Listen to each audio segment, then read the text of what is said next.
من با پسری ازدواج میکنم که مهریم و 1381 سکه امام بزنه. جون دماغت خیلی بیشتر از این حرفا میارزه. به میلادی بگو.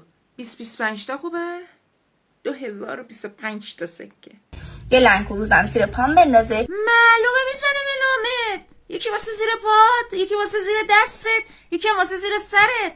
کم چیزی نیستی. کم توقع نباش بابا. یه خونه یه لاکچری خوشگلم تو فرشته به نامم بزنه، 3 خواب باشه.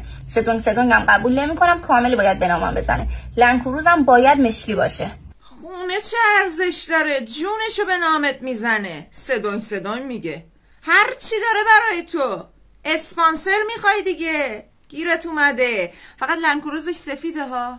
این شرایط ازدواج با منه، چون قرار خوشگل‌ترین دختر ایرانو بگیره. چی خوشگل‌ترین پسر ایران؟ دختر ایران؟